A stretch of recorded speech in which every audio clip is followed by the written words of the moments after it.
ప్రభుత్వం రైతులకు అందజేస్తున్న పెట్టుబడి సాయానికి ఎలక్షన్ కమిషన్ బ్రేక్ వేసింది. ఎన్నికలు ముగిసిన తర్వాతే రైతుల ఖాతాల్లో నిధులు జమ చేయాలని ఈసీ ఆదేశించింది.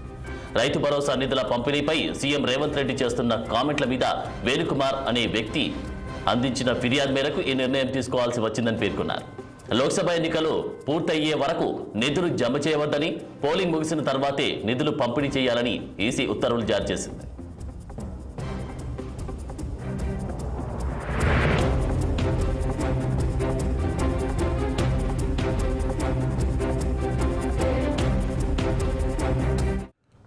రైతు భరోసా స్కీమ్ కింద రాష్ట్ర ప్రభుత్వం రైతులకు అందజేస్తున్న పెట్టుబడి సాయానికి ఎలక్షన్ కమిషన్ బ్రేక్ వేసింది.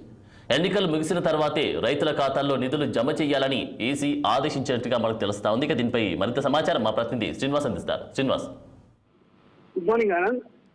పార్లమెంట్ ఎన్నికల నేపథ్యంలో ఏదైతే ప్రభుత్వం ఇస్తున్న రైతు భరోసాకు సంబంధించి పెట్టుబడి సహాయాన్ని రైతులకి ఇచ్చే పెట్టుబడి సహాయాన్ని ఎలక్షన్ కమిషన్ బ్రేక్ వేసింది. ఏదైతే కాంగ్రెస్ ప్రభుత్వం ఇచ్చిన హామీలో భాగంగా రైతు భరోసా కూడా ఒకటి. ఈ నేపథ్యంలో కూడా ఏదైతే ఆర్థికంగా ఇబ్బందులు ఉన్న రైతులను ఆదుకోవాలనే ఉద్దేశంతో కూడా కాంగ్రెస్ ప్రభుత్వం ఈ రైతు భరోసా చేపట్టింది. ఈ నేపథ్యంలో కూడా ఈ ఎన్నికల నేపథ్యంలో దీనికి సంబంధించి రైతుల అకౌంట్లో వేసే ఈ పెట్టుబడి సహాయాన్ని వేయొద్దంటూ కూడా ఎలక్షన్ కమిషన్ చెప్పింది.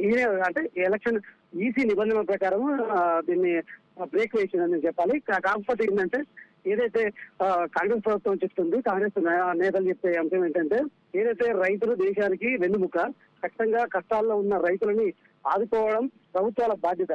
సో ఈ నేపథ్యంలో కూడా రైతులు కష్టాల్లో ఉన్నారు, వాళ్ళు ఆదుకోవడానికి ఇచ్చిన హామీలో భాగంగా కాంగ్రెస్ ప్రభుత్వం ఈ రైతు భరోసా కింద 10,000 ఆర్థిక సహాయాన్ని ఇస్తుంది.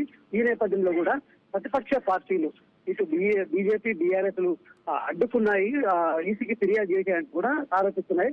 ఎవరు ఫిర్యాదు చేశారో కూడా త్వరలో తేలుస్తామంటూ కూడా చెప్తున్న పరిస్థితి. ఈ నేపథ్యంలో కూడా ఖచ్చితంగా ఎలక్షన్ కమిషన్ దీన్ని పరిగణలోకి తీసుకొని రైతుల అకౌంట్ లో ఏదైతే ఆర్థిక సాయాన్ని వేసేందుకు పర్మిషన్ ఇవ్వాలంటూ కూడా ఇప్పటికే చెప్తున్న పరిస్థితి. మరొక వైపు ఒకవేళ ఈ 13 ఎన్నికంటే పోలింగ్, ఈ పార్లమెంట్ ఎన్నికలకు సంబంధించి పోలింగ్ ఈ నెల 13న ఉన్న నేపథ్యంలో 13 తర్వాతైనా సరే ఖచ్చితంగా ఈసీ రైతు భరోసా కింద రైతులకు వేసే ఆర్థిక సాయాన్ని వేసేందుకు అనుమతి ఇవ్వాలంటూ కూడా ఇప్పటికే చెప్తున్న అంటే విజ్ఞప్తి చేస్తున్న పరిస్థితి. మరొకవైపు ఏదైతే ఈ ఎన్నికల కోడ్ జూన్ 4 వరకు ఉంది. ఈ నేపథ్యంలో కూడా అప్పటి వరకు ఈ ఎన్నికల కోడ్ వరకు ఈ రైతు భరోసా అందించకపోతే రైతులు తీవ్రంగా ఇబ్బంది పడే పరిస్థితి ఉంది. సో ఇప్పటికే ఏదైతే దీనికి సంబంధించి కాలం లేక వర్షాలు లేక రైతులు పంటలు వేసుకోలేని పరిస్థితి. ఈ నేపథ్యంలో ఇబ్బంది పడుతున్న రైతులకి ఆర్థిక సాయం కోసం రైతు భరోసా కింద ప్రభుత్వం చెల్లిస్తుంది. ఈ నేపథ్యంలో కూడా ఎలక్షన్ కమిషన్ దీనికి వెసులుబాటు కల్పించాలంటూ కూడా ఇప్పటికే ప్రభుత్వం నుండి అదేవిధంగా కాంగ్రెస్ నేతలు చెప్తున్న పరిస్థితి. ఆనంద్. Thank you Srinivas.